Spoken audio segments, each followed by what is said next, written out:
Welcome to HP to XP. I am Chris, the Dungeon Master for our Umbranthal Dungeons & Dragons campaign, and today I have a simple video for you on how to use Foundry Virtual Tabletop, D&D Beyond, and Beyond 20 to bring your Dungeons & Dragons table into a virtual tabletop setting.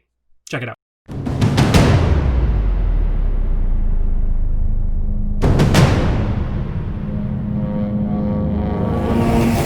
But if we want to do this in a virtual tabletop like Foundry, which is what we use, we need to get this map out of DungeonDraft and get it over into Foundry. So the way we're going to do that is we're going to use the export function. When you look at exporting in DungeonDraft and in WonderDraft, there are a couple of different options. You can export as an image file.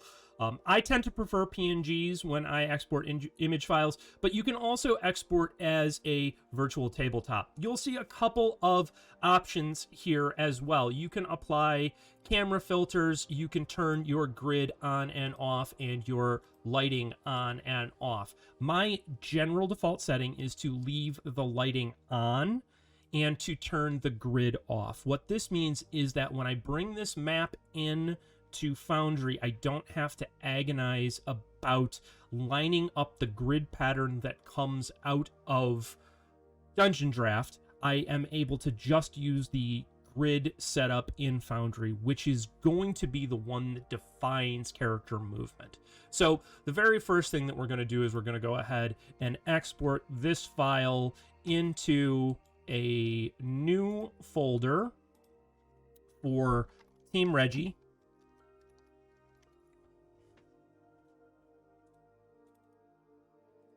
And we are going to save that file. Let's go with Reggie's map.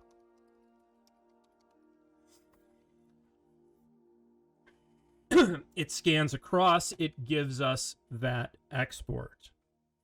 Okay, and now we have a file where or a folder where our file exists. So now our next step is to bring this over into Foundry. So let's go ahead and bring up Foundry here and start talking about this. So my instance of Foundry is one that I am running through a website called The Forge.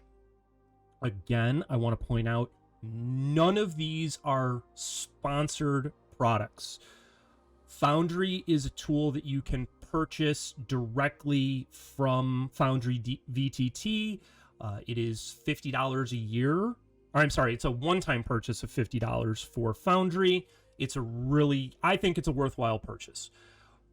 The Forge is a way for you to host your Foundry tabletop in an online cloud-based environment. If you download Foundry, you have the option of running it directly from your desktop. And what you end up doing is having to turn on port forwarding. You provide your players with a URL which brings them directly into your home network.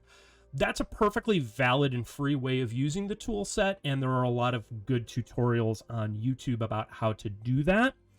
My personal preference is to host it on the cloud. There's a couple of reasons for that. For me, I like the idea of redundancy. Our campaign is meant to be a live stream campaign, which means that we want to be able to show up and output our stream regardless of circumstances that are going on around us. That means that as a dungeon master and producer, I want to be prepared for the fact that my power could go out, my internet could get cut, things like that. If my instance of Foundry has to run on my desktop machine at my location, I now have a failure point that I don't want to see in place. Another factor, and this is probably a more important factor for the general user who isn't live streaming their campaign, is the fact that with having an instance of Foundry running on Forge or some other cloud platform, there are other cloud platforms, the Forge is just the one that I chose to use, the one that I choose to pay for. With the Forge, I now am able to leave my tabletop game running, which means that my players are able to log into that instance of the game and manipulate their resources, their character, even if I do not have the program up and running on my desktop. The final thing for me is a security standpoint.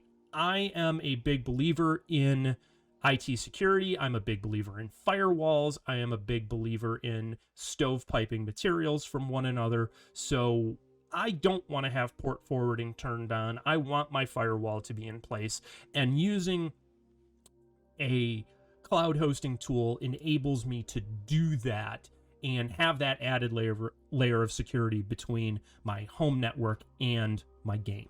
So with that said, there are some tools that we need to talk about in order to make these things work.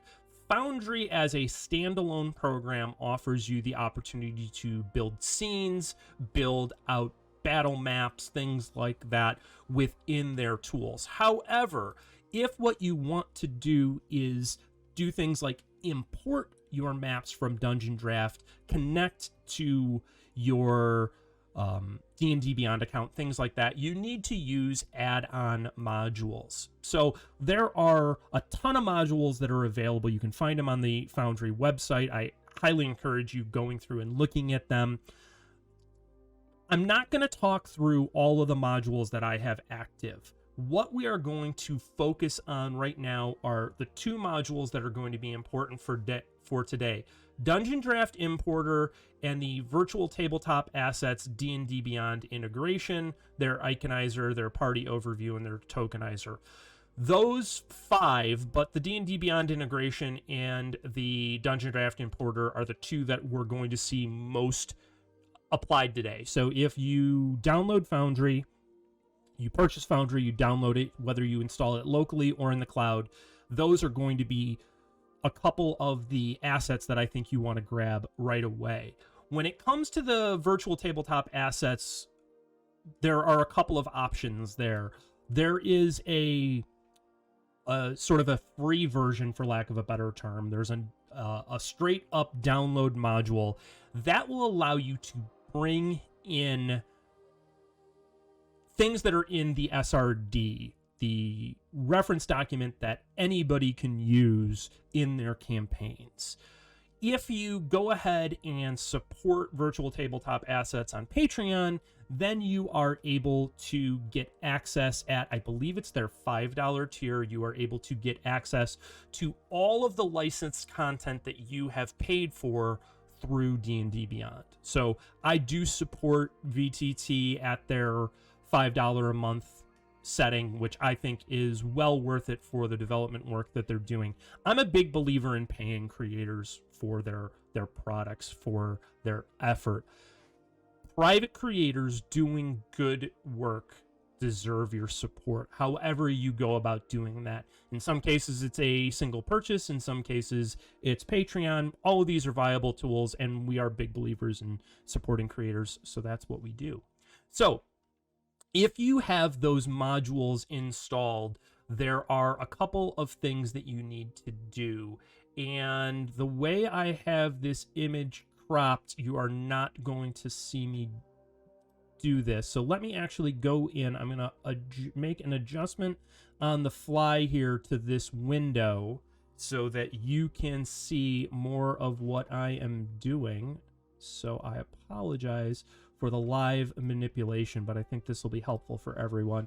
So we'll go ahead and drop that back down when we get into the moment. So I am currently running in Chrome. These features work in either Chrome or in Firefox, I believe. I use Chrome. So there are two extensions that you're going to want to have for Chrome. The first is the VTT assets for D&D Beyond and Foundry Bridge and Beyond 20. So with Foundry open and with D&D Beyond open and logged in a separate tab, you are going to want to activate your VTT assets and connect to Foundry.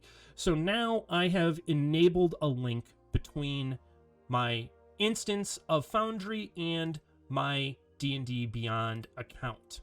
The other thing that you're going to want to download is a extension called Beyond 20. And what Beyond 20 allows you to do is make rolls from your D&D Beyond character sheet or monsters directly into Foundry or another tabletop. In this case, we are using Foundry. You could do this with Roll20. Doesn't really matter. We're just specifically using Foundry. All right, we are in our tabletop. I have established a start screen where my players land when they begin. When we get into the campaign, this is also a place where when we have our battle map brought up, our viewers will be able to see this starting screen. Excuse me.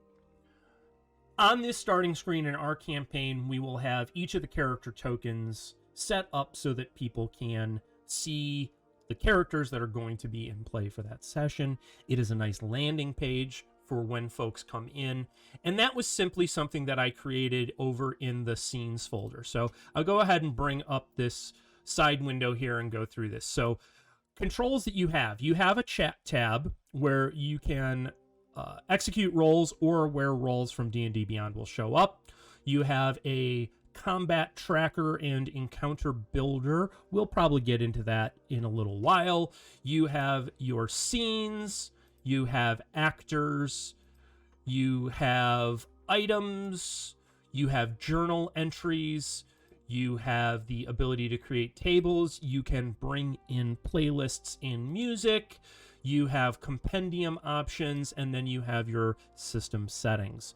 This is not a comprehensive Foundry tutorial. I'm going to be honest about that up front. There are a lot of good ones on YouTube. I believe Encounter Library is the one that I've used the most to get into this. That's really worth looking at and really dives into all the details about how to install Foundry, how to set up. Each of his videos are about 20 to 30 minutes in length, and they really delve into some very specific topics that are worth your time. So this is going to be a little bit more general overview, just so that we understand. So we are going to go ahead and bring a scene in and establish a scene. So we're going to import our DungeonDraft file. So this is where that DungeonDraft Importer module is helpful. We are going to go ahead and import. I am going to call this Reggie's map is going to be our scene. And then we are going to go down, choose a file, go into our maps folder, go into our Team Reggie folder. I'm going to select the VTT file that I need. So Reggie's map .dd2 VTT is the file. I am then going to import that. It is going to go through its process of processing that image, uploading, building that scene out. That takes a little while. Once that happens, you are then going to see that up in your taskbar. I will say that right now I am logged in as the GM. So when you initially log in, you have the origin point for your scene is going to be in this far upper left quadrant, which isn't a really helpful place to be. So the first thing we're going to do is zoom out so that we can see everything, and then we are going to go in and we are going to do some configuration of this scene. So scene name, I've got my scene name.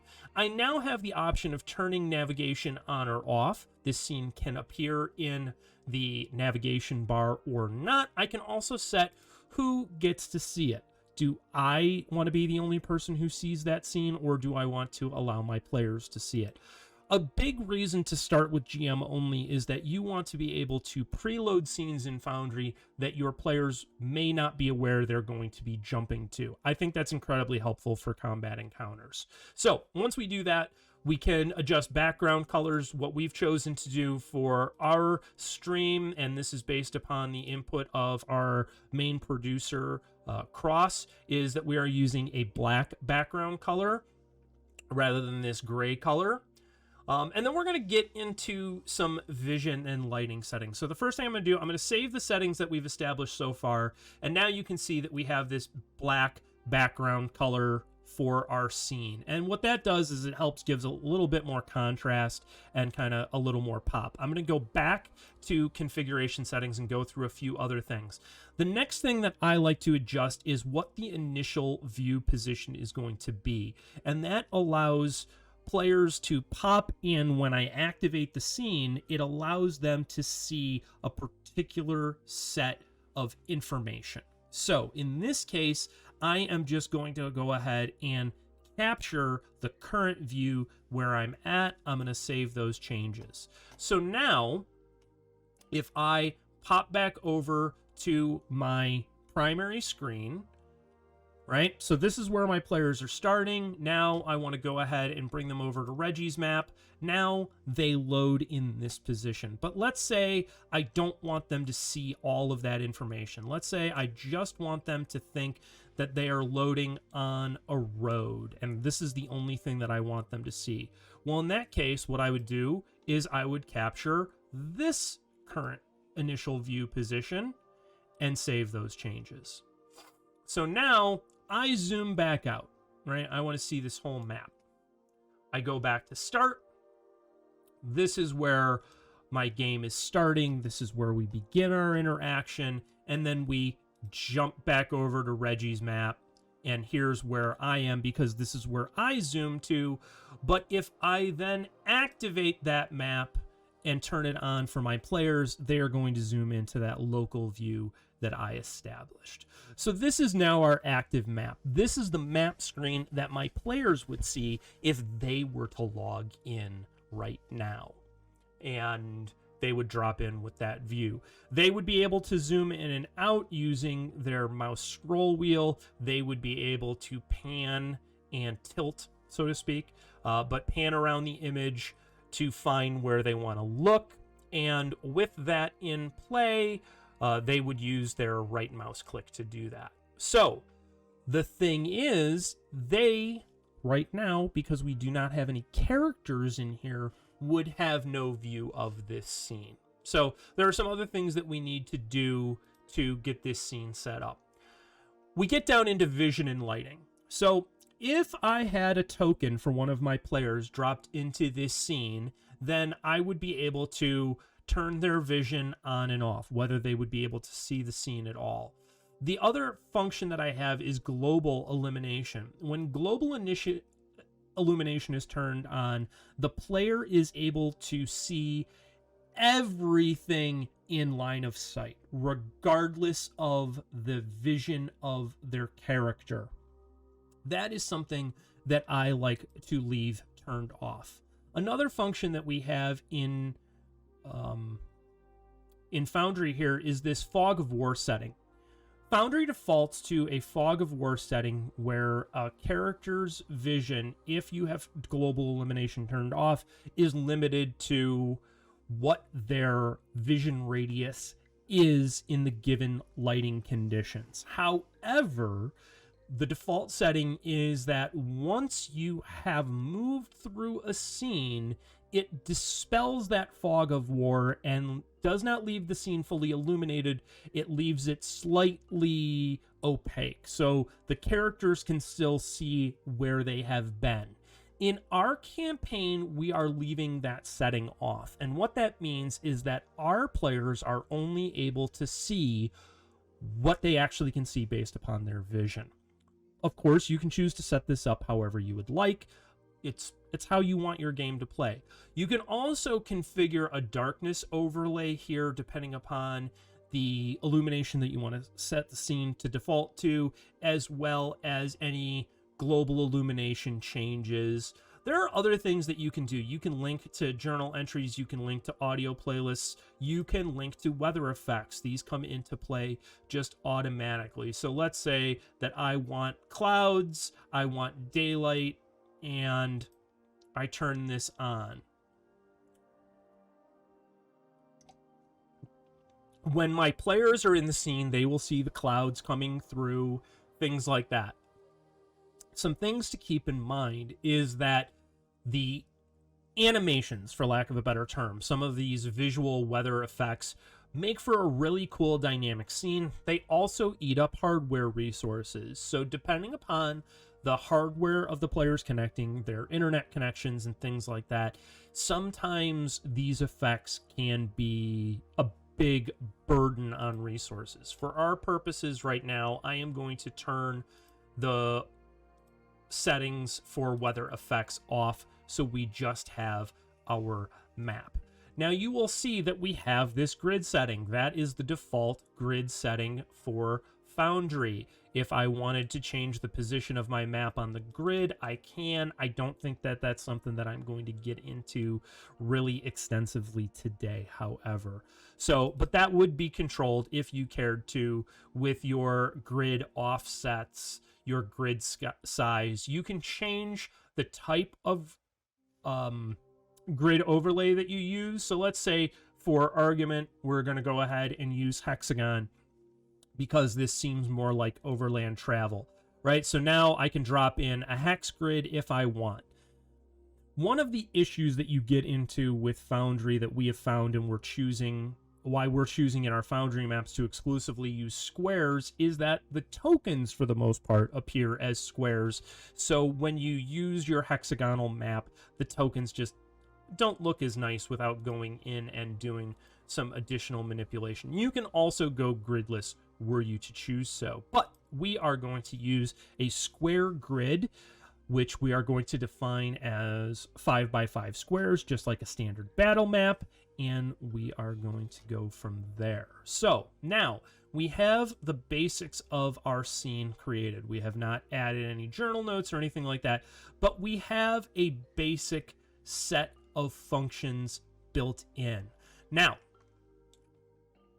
when I turn on walls in Foundry, you will see that because of the DungeonDraft Importer, walls and doors have automatically been imported from what was created in our original DungeonDraft file. It has identified doors, it has identified windows. All of these openings have a default setting of this blue color. If I want to manipulate these, I need to go ahead and select the door function, and then I am able to grab that and make changes to it. For now, I'm not going to make any of those changes because I want people to just see what there is to see. But there are various wall, portal, building tools that you can choose to interact with. Friday, are there any map-making tools that auto-import doors and walls like DungeonDraft that you know of? I don't know of any others currently. This is what I use. But you'll see that, like here, on this side of the map where we have auto-imported a wall into Foundry, where we have auto-imported this wall into Foundry, it is finding some key points. Hey, you're 1567. Thank you for subscribing. We appreciate that. You now get access to some of our emotes, and yeah, welcome aboard. Welcome to the team for the tier 1 subscription. We appreciate it. So you get access to some of these functions with the auto importer, which is super cool. We like that. So now you will see that there are some wall segments that did not automatically fill in because of the shapes and whatnot. Foundry did not find those. And I'm going to show you when I bring in some characters what those look like. So as you jump in here, when we are in the player view, you can see that there are these icons that all show doors. The way Foundry treats this stuff is it all is treated as a portal. It can be automatically open, it can be automatically closed. Right now, it is defaulting to these things closed. So I am going to go ahead and open one door on the Fast Cat Castle. You will notice that the Team Scaly home does not have doors or windows because we didn't import any. So if we just go to walls, it is all walls on the outside. But I can go ahead and draw a door in there, but it's in the way. So rather than that, I'm gonna go ahead, delete that door. I am going to make some wall modifications here. So I'm gonna bring this wall back some, right? So now I have a gap in this wall. I am going to add a wall section. I'm gonna select this wall and add a little bit of a wall. I'm not going to get into how all of these settings work right now because, again, there are really good tutorials that I think are worth your time.